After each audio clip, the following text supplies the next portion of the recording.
بسم اللہ الرحمن الرحیم لقد کان لکم فی رسول اللہ اسوۃ حسنہ، تمہارے لیے رسول اکرم صلی اللہ علیہ وسلم کی زندگی میں بہترین نمونہ ہے، نبی اکرم صلی اللہ علیہ وسلم کا فاقہ۔ حضرت عائشہ رضی اللہ تعالیٰ عنہ بیان فرماتی ہیں کہ رسول اکرم صلی اللہ علیہ وسلم نے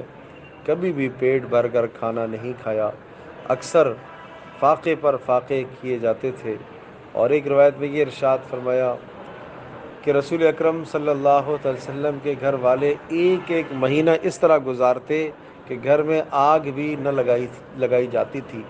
اور ہمارا کھانا کھجور اور پانی کے سوا کچھ نہ ہوتا تھا۔ کتنا بڑا سبق ہے، کتنا بڑا سبق ہے آج ہمارے گھروں کے اندر،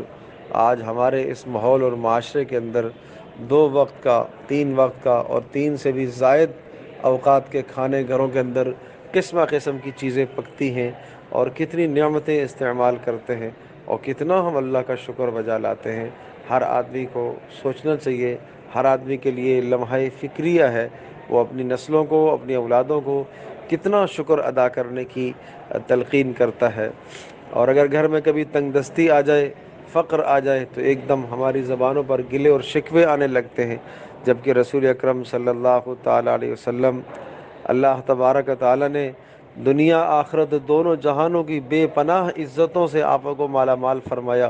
اس کے باوجود بھی حضرت صلی اللہ علیہ وسلم کے گھر کے اندر فاقے ہیں۔ اللہ چاہتا تو پہاڑوں کو سونا چاندی ان کے لیے بنا دیتا، ان کے لیے کیا مشکل ہے۔ اللہ تبارک و تعالیٰ نے حضرت سلیمان علیہ السلام کو، داؤد علیہ السلام کو اتنی بڑی سلطنتیں عطا فرمائیں،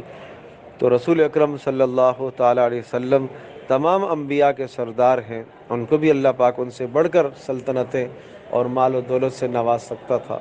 لیکن رسول پاک صلی اللہ تعالی وسلم نے فقر کو اختیار فرمایا۔ حضرت صلی اللہ علیہ وسلم نے تنگ دستی کو اسی لیے اختیار فرمایا تاکہ امت کے لیے سبق ہو، امت کے لیے نشان ہو کہ دیکھو تمہارا نبی بھی اس دنیا سے گیا ہے تو کئی وقت کا کھانا انہوں نے نہیں کھایا، کبھی بھوک ستاتی تو پیٹ پر پتھر باندھ دیا کرتے تھے۔ کبھی کبھی اس کو سوچا کرو، اپنے گھروں کے اندر کھانا کھانے کے بعد پہلے اس عمل کو سوچا کرو کہ ہم روزانہ 3 مرتبہ کھانا کھاتے ہیں، 2 بار کھانا کھاتے ہیں۔ پیارے پیغمبر صلی اللہ علیہ وسلم کے زمانے میں تو یہ چیزیں بھی میسر نہیں تھی، کس قدر تنگ دستی کے ساتھ انہوں نے وقت گزارا، لیکن زبان پر کبھی گلہ شکوہ نہیں آیا، اللہ کا شکر ادا کرتے رہے۔ اللہ پاک ہم سب کے لیے عمل کرنا آسان فرمائے۔